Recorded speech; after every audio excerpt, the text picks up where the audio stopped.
The teeming, high-tech modern city seems light years away from the primitive mud huts of man's first settlement. Tonight, the human animal examines our need to occupy and defend territory, to set up social hierarchies, to huddle together in tribes. It turns out that the mirror glass and the modem aren't as far away from those primitive little huts after all.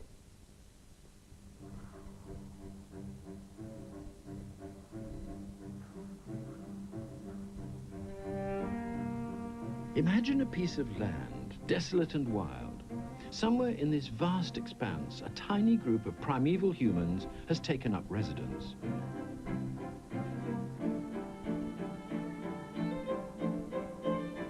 A tribal settlement is built. The village is invented. After 1 million years of hunting, farming begins. And with our new affluence, the villages grow into towns.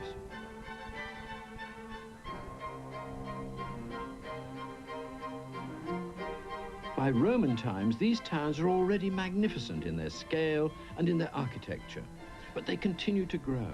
Nothing can stop them now. 1,000 years on, a large medieval city has sprung up.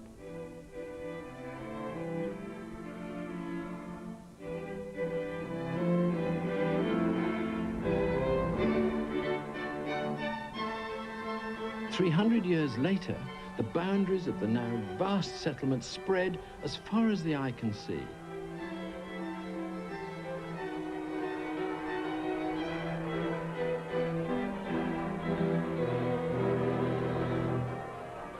In evolutionary terms, hut to skyscraper in the mere twinkling of an eye. The advances, no time at all for biological changes. In certain ways, our great cities are a paradise on earth with our primeval settlements. They give us creature comforts and freedoms of many kinds. But there's always been a price to pay.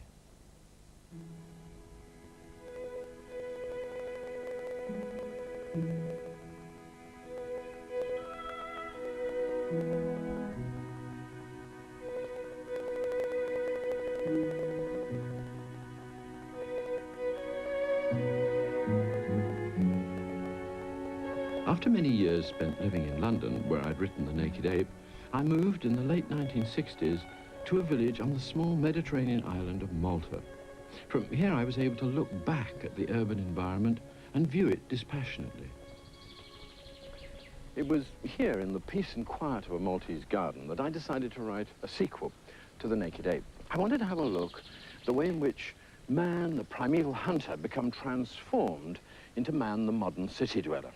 What had happened to all those ancient primitive urges, the need for spaces, for territories, for hunting grounds, now that he was crushed into tiny cells inside these great cities?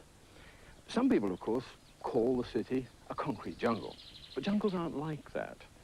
Animals in jungles aren't overcrowded, and overcrowding is the central problem of modern city life. If you want to look for crowded animals, you have to look in a zoo.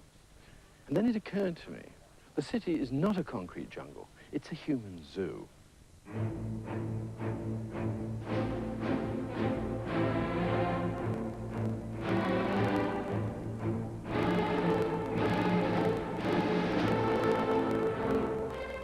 How do we cope with the crush and confusion of our cramped city environment? How has it affected our tribal behavior, our social relations, our aggression, and our need for territory? How do we organize our lives in the artificial world of the human zoo? Somehow we manage to interlock our movements with those of the thousands who surround us in the great metropolis.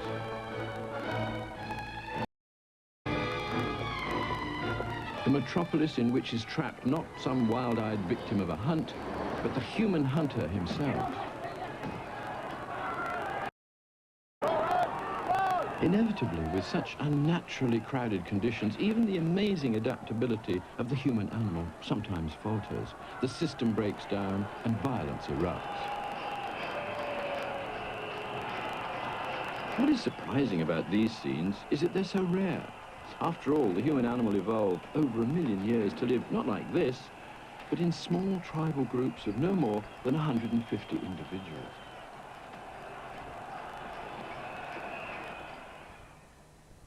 In the villages of the Dogon tribe in West Africa, it's still possible to get a glimpse of this earlier way of life. The key feature of this lifestyle is that there are no strangers present. The communities here have retained their primeval group size of 150. As a result, everyone knows everyone else. This makes people feel secure, but it can also lead to alarmingly elaborate and endlessly repeated greeting ceremonies. Everyone has to be acknowledged as the villagers go about their daily routine.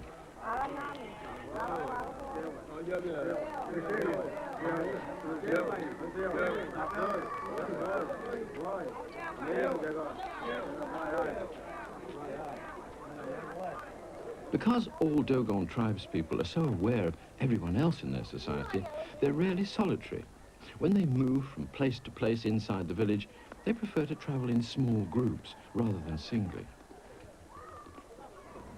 For the modern city dweller, the major difference is that he's now surrounded by countless strangers. He can't possibly know them all personally, and he can't greet them all or he'd never complete a journey. So he avoids their gaze, pretending they're not there. Although it's a most unknown midst, as though they're trees in a forest. When the tribesman leaves his tribe behind and moves to the book of Los Angeles, there are literally millions of names in it. And Los Angeles has already grown to be half the size of Belgium.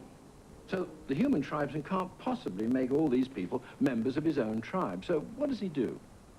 The answer is here, in his personal address book. This is his tribe. It contains the names of his family and friends, his relatives and his colleagues.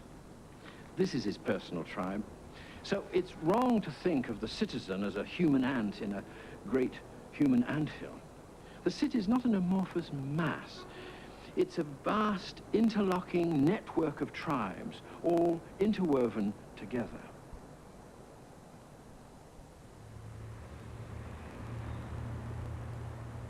Unfortunately for the modern citizen, he can't always remain in the bosom of his own tribe.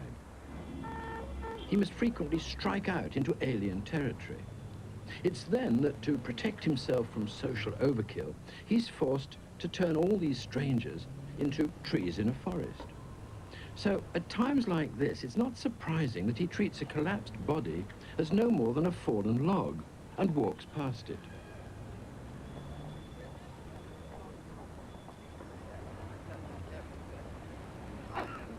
By the simple device of asking someone to feign a collapse and lie still on the ground, I was able to establish that in a big city street, a human figure, apparently in need of urgent attention, can remain unattended for a very long time indeed.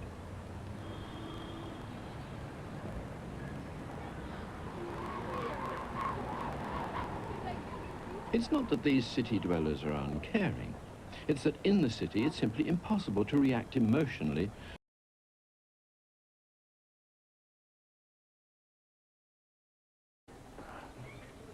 when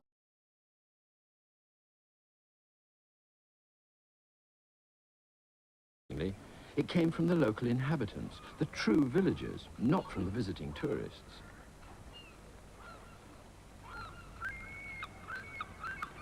So one of the changes in behavior that's taken place during our rise from tribe to super tribe is a dramatic reduction in this kind of personal cooperative behavior.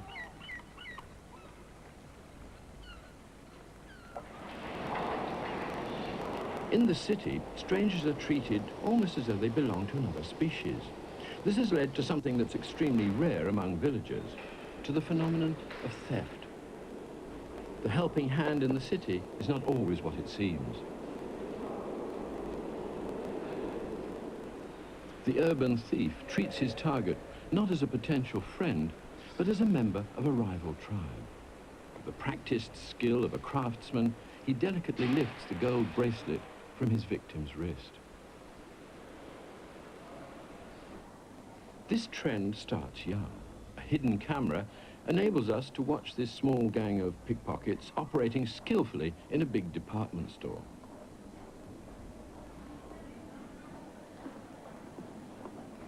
They cooperate with one another and work as a group.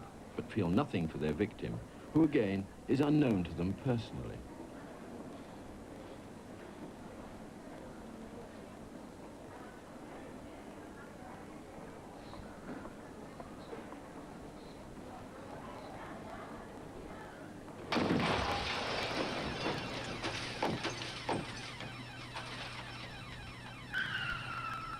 Superstores are even more impersonal than strangers, and for these ram raiders, the act of thieving becomes an exciting game, played out by urban tribesmen for whom crime has become a tribal way of life.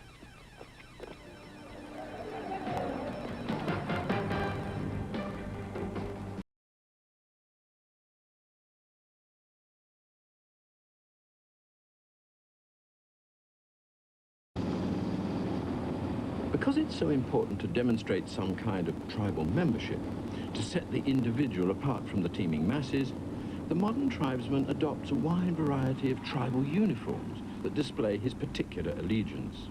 The black leather of these Hell's Angels and the striped blazers at Henley Regatta are instantly recognizable as tribal badges. If the tribesman displays the right badges, he labels himself to the world as a member of one particular group. Sharing his costume, his manners, his form of speech and his colors with those around him, he feels strengthened by the shared display. It excludes non-members and gives him a sense of tribal identity and power.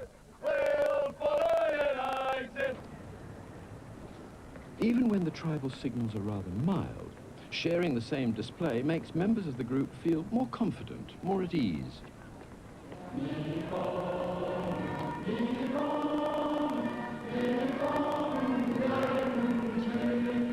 As a way of forging the tribal bond, some groups demand an initiation ceremony. This ancient tradition survives today even in the most advanced cultures. Obediently, these new recruits to a Japanese electronics company chant the song of their new tribe.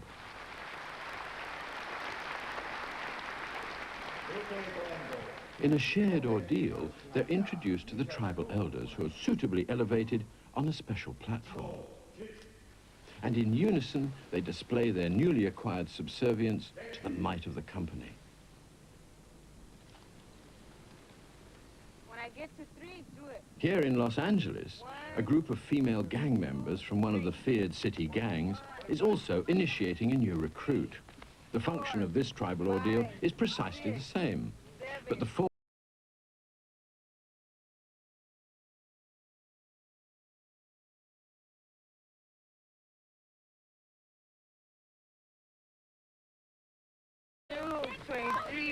Kicker, 24, then kicker, 30, kicker, slug on the face, 29, 30, After enduring 30 seconds of physical abuse, she's accepted as a fully fledged member of the gang.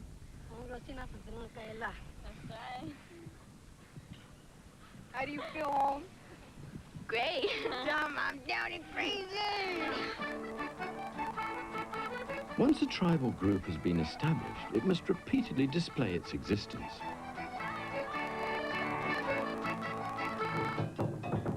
Tribal badges are not enough. Shared rituals must be performed. Members of the tribe must indulge in extravagantly unique activities that conspicuously set them apart from other tribes. New tribes invent their own unique language of rituals with amazing speed. Pass the brat monkey, no.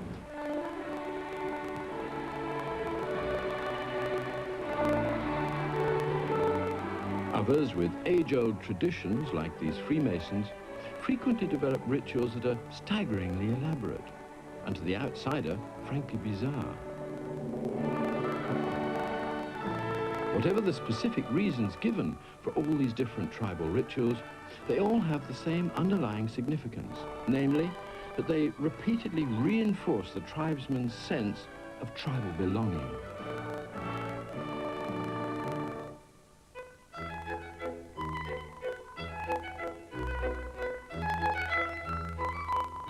And this happens all over the world in 1,000 different ways, usually with synchronized movements and music that increase that feeling of tribal sharing.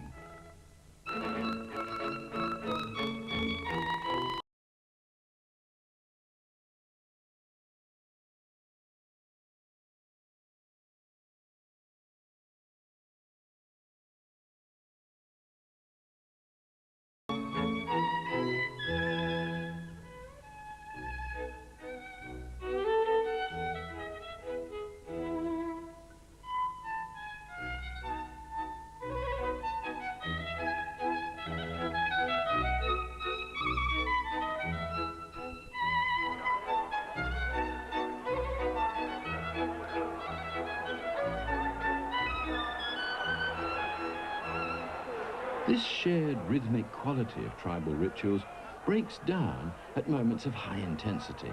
Then the individual tribesman forgets his companions and becomes lost in the ecstasy or the agony of the moment.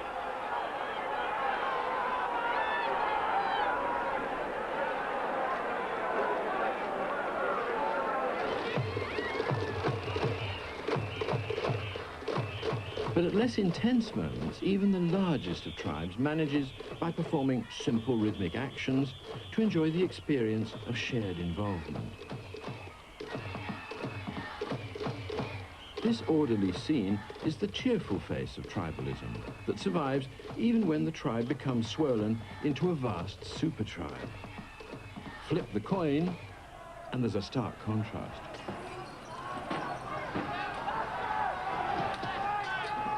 This tribe of Korean students has come into violent conflict with a tribe of Korean police. The members of each group are acting in support of their companions, and they're driven on by their sense of loyalty.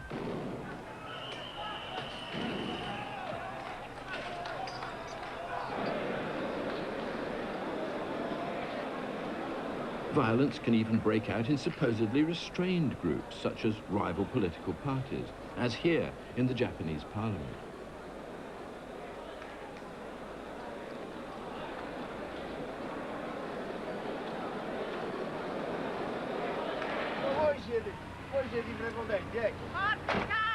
When disputes, some kind of avoiding act. This man, as soon as he's seriously threatened, will lie down and adopt a submissive posture that will successfully switch off the attack.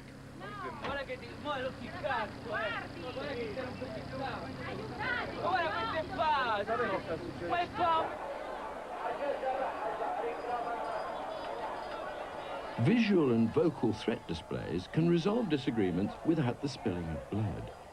In real fighting, even the winner may be injured, and all animals, not just humans, go to great lengths to avoid serious physical attacks.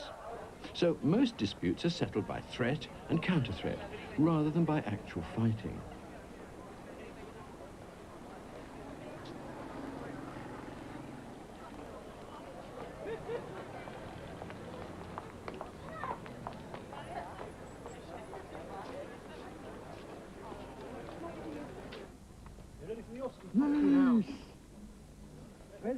One way in which violent emotions can find a bloodless outlet is through what's called redirected aggression.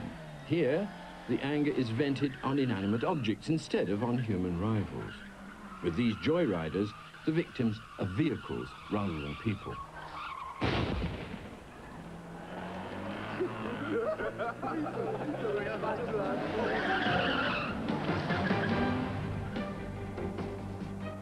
Remarkable that people aren't more aggressive than they are. For most people, an average day is really very friendly and amicable. How is this managed? Well, to some extent it's because we stay with people like ourselves. We have a group of people with whom we feel at ease. We feel comfortable with our friends and with people who are similar to us. So what happens is that society organizes itself into a number of levels, each level feeling at home with its own kind.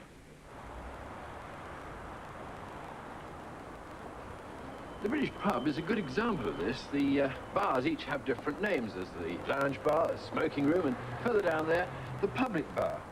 And people gather in the bar where their friends are, where they feel that they're in the right social grouping. And that, of course, is the basis of the social hierarchy. This gathering of senior Maasai in East Africa demonstrates social levels rather neatly. They arrange themselves in 3 rows: higher status at the front, middle status in the center, and lower status at the back. In the front row sit the tribal elders.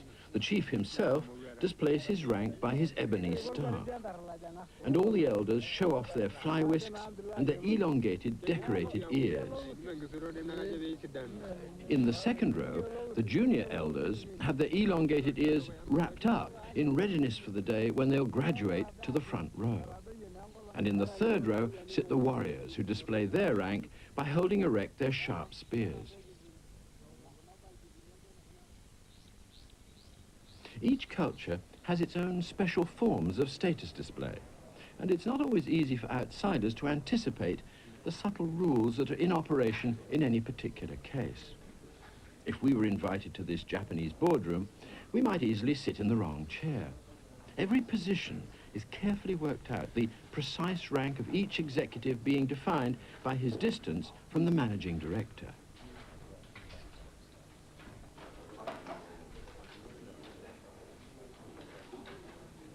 This boardroom is a status minefield. If we were served with tea, we might unwisely take a sip straight away. But in this delicately structured world, we'd be committing a social gap. The managing director must drink first. Then each of his executives may drink in turn according to their relative seniority. In this streamlined high-tech world, it's necessary to become skilled at the nuances of correct behavior and status etiquette. Watching body language can give us a special insight into status relations. Here, the manager on the right is unconsciously mimicked in almost every action he makes by the cheek scratch, arms fold, nose wipe, nose wipe, head nod, head nod. And when the senior man smokes a cigarette, the junior does his best, putting his empty fingers to his lips.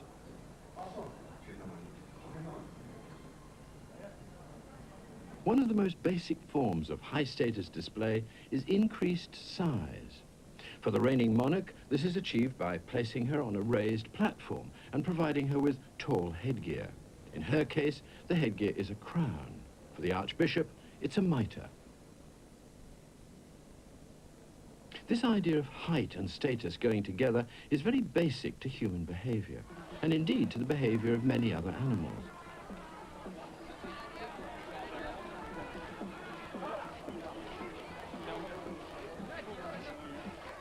If the high-status individual is very small, like this Kumari virgin in a Nepalese religious ceremony, then the throne on which she sits must be raised up even more than usual to compensate for her diminutive figure and to place her in an appropriately elevated position.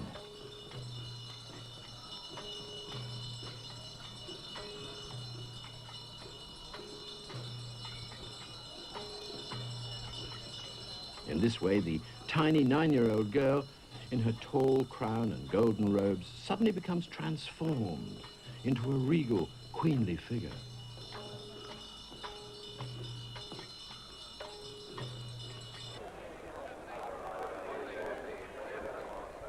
Local status displays are so familiar to the people involved that it's often assumed they can be understood universally, but this is not the case. If a tribesman from another land were to view this scene, he could be forgiven. And there he would perhaps assume that the individuals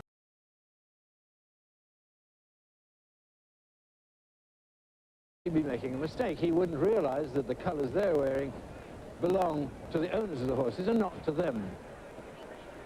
On closer scrutiny, he might spot that when the brightly dressed jockey meets the plainly dressed figure in the ring, he politely touches his cap, revealing the true status relationship between the two. Again, the high status of this figure in blue is revealed when the jockey on the horse touches his cap as he passes her.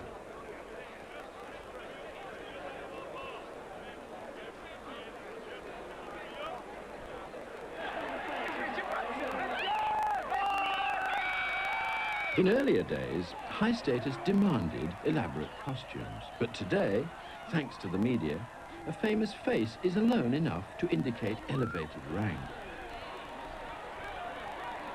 By deliberately wearing casual clothing, even on a special occasion, the high-status individual says, with mock humble arrogance, "I don't need the trappings. I'm big enough without them."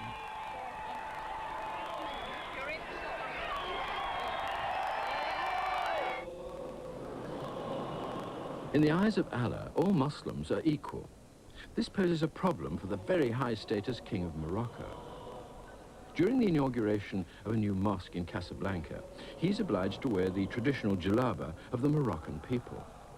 How do we know, then, that he is of much higher rank than the others present at the ceremony? Well, he's set further back, away from the main assembly, and he's raised ever so slightly on a shallow platform of cushions.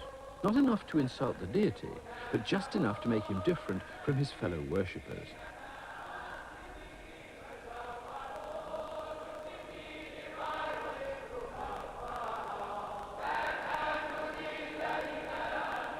Even more revealing is the behavior of other people when approaching him.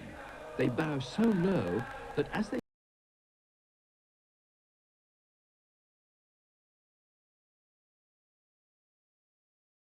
passively, merely through the actions of subordinates.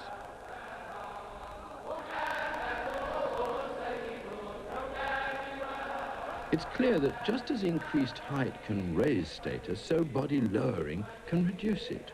In this Zen Buddhist monastery, everybody bows deeply to the Buddha. But when the monks bow to one another, their relative degree of body lowering reveals their respective ranks, with the junior monks bowing further than the senior one, who also incidentally uses special clothing signals to underline his high status.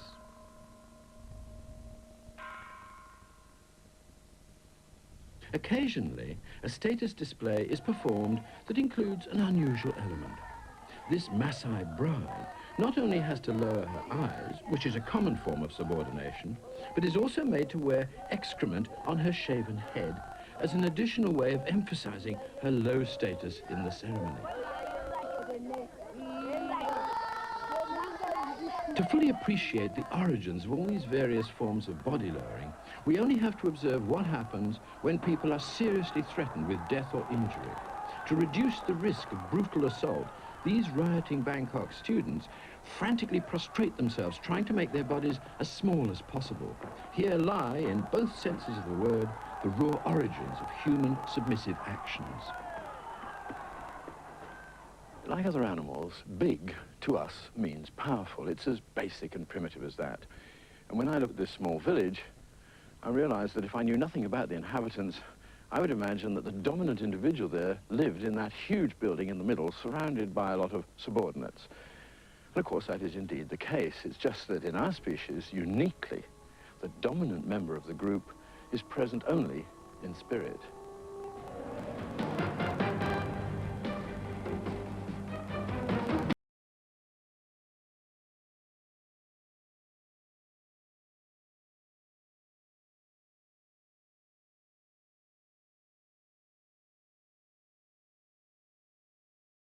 Exploited by holy men who set themselves up as God's agents, it also had the effect of making people within groups much more cooperative.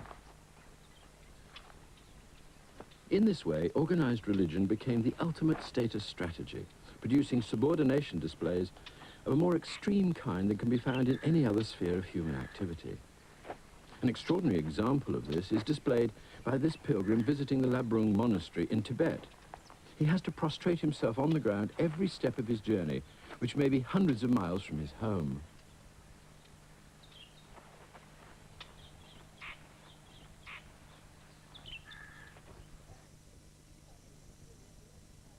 Setting up a social hierarchy is one of the two ways in which we organize our human tribes. The second is establishing a territory. Whereas status is concerned with who you are, territory is concerned with where you are. In being territorial, we differ from most other primates. And this is because, as primeval hunters, our ancestors needed a place to return to with the spoils of the chase. We had to have a home base, and that home base had to be defended. We feel compelled to set up territorial signs, indicating that this is an occupied area. In this way, we hope to reduce the need to actively defend our homes. We trust people to respect our space if we make the boundaries clear enough. We also treat our vehicles as mobile territories, and when these are threatened, defend them with an amazing primeval passion. Open the door.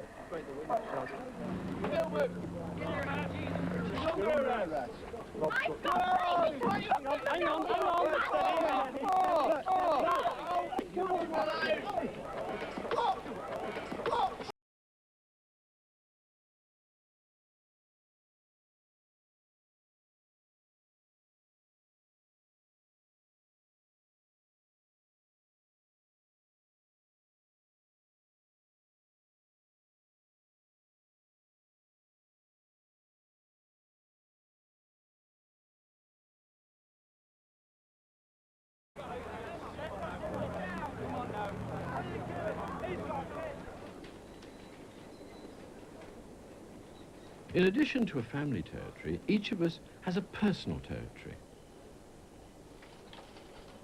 In a large office, it may be no more than a desk area, but once again, we try to label it as our own personal property. These may look like childish toys, but in reality, they're territorial markers, declaiming that this is my desk, keep off.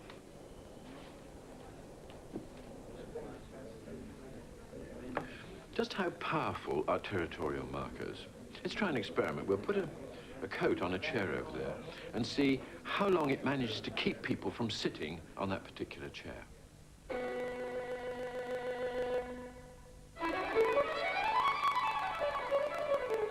What follows is 2 hours compressed to 45 seconds.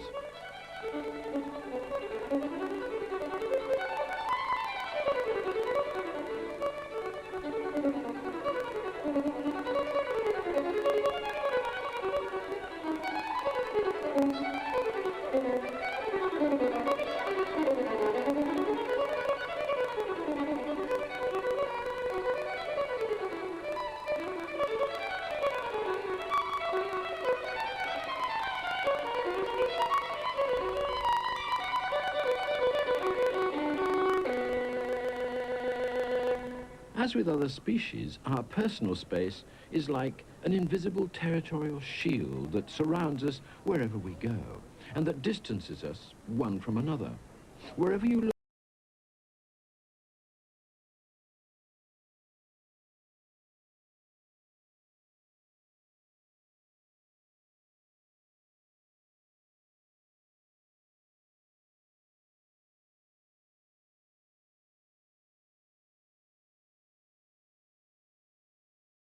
stark contrast is this Las Vegas hotel suite, where the high status of high rollers demands the biggest apartment in the world.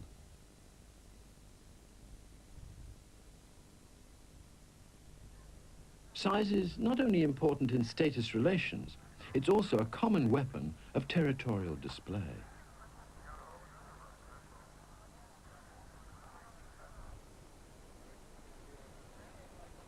Wherever we go, we like to establish temporary territories. Without a well-defined space, we feel lost. I like to be at the back, small and petite. So we're forever setting out our territorial markers and recreating familiar surroundings. As here, where imaginary dining rooms are magically conjured up in the middle of a field full of cars.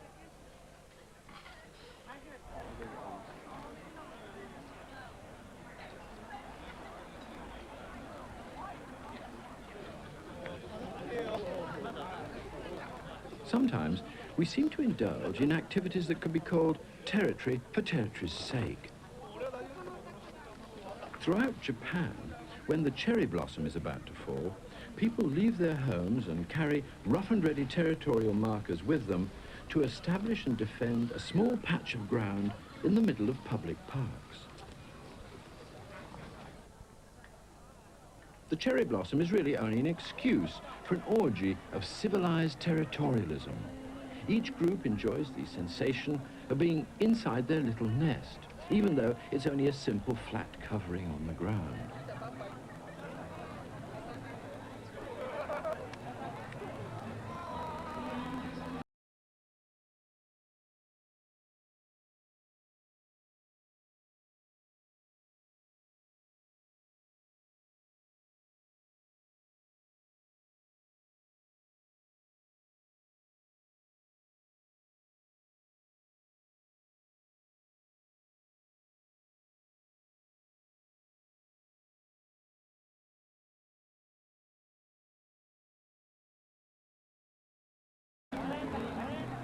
Occasionally there are brief disputes like this one because of the strictly territorial conventions, but they're extremely rare and quickly settled.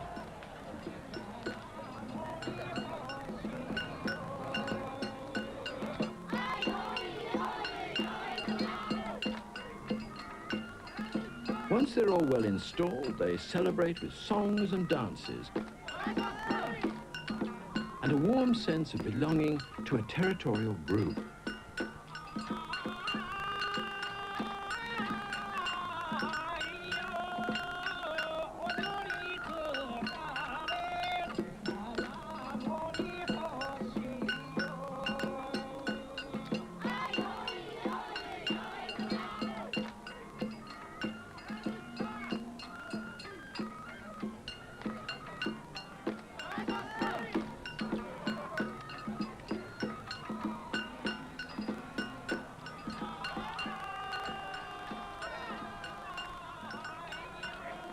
The cherry blossom viewing happens only once a year. When it's over, the small group territories will be dismantled and the park will return to normal. Some other group territories are more permanent. In cities where gangs of young males have created a rebellious subculture, there's often a return to a primitive and savage form of tribal territory.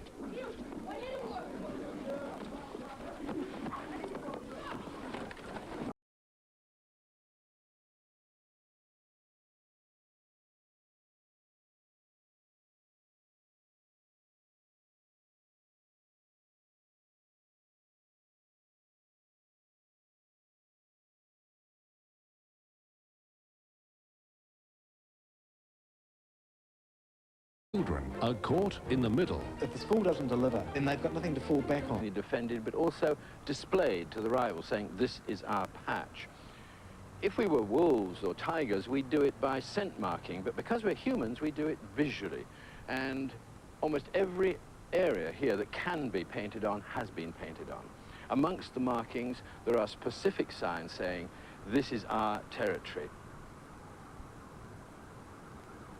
To some people, this is pure vandalism, but to the gang members themselves, it's a private language of great significance.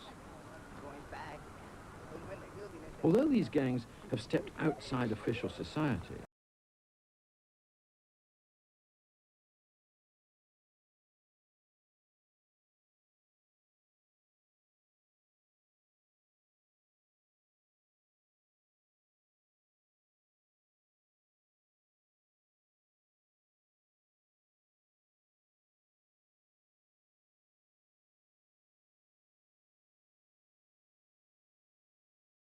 sleepily relaxed.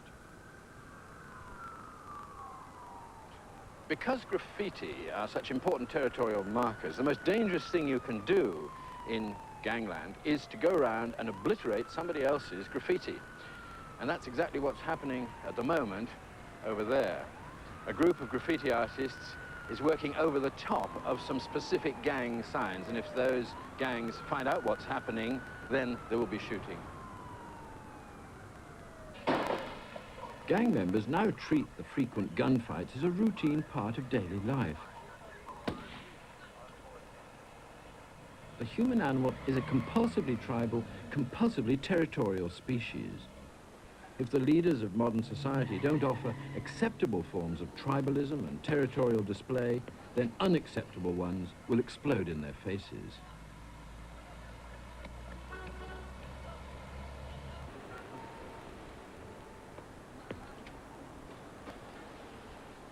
Beyond personal territory, beyond family territory, even beyond tribal territory, there's another level of social organization. And that, of course, is national territory.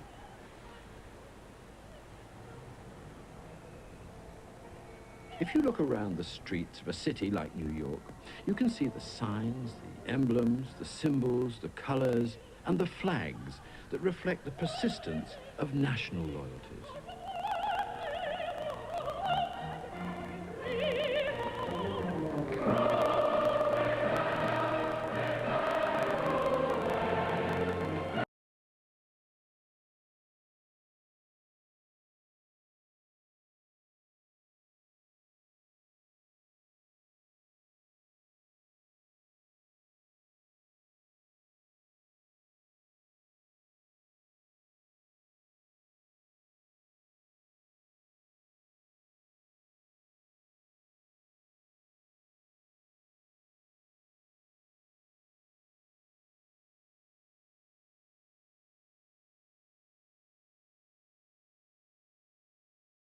Can be deeply offensive, as they were, of course, originally intended to be.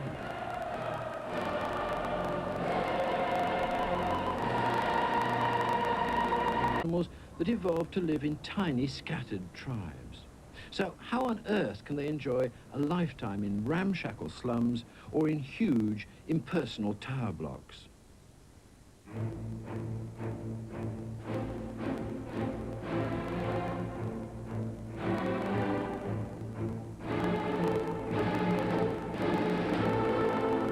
We already know from studies of other animals that serious overcrowding causes acute stress, and that this stress can damage the body's immune system.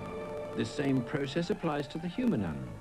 And unless we slow down our population growth, further overcrowding may well unleash waves of disease and epidemic. 30 years ago, there were a mere 3,000 million people alive in the world. Today, that figure has nearly doubled. What this means for many city dwellers is daily chaos and congestion.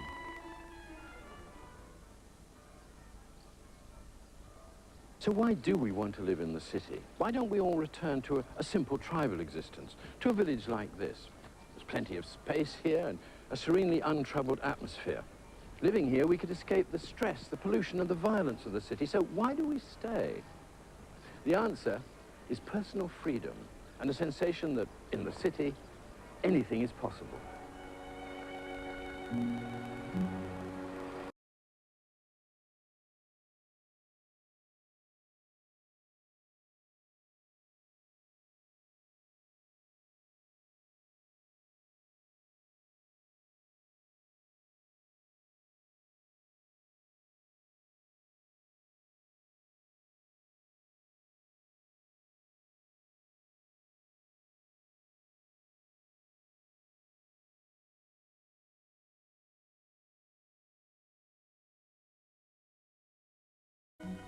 At its worst, it can send us to an early grave.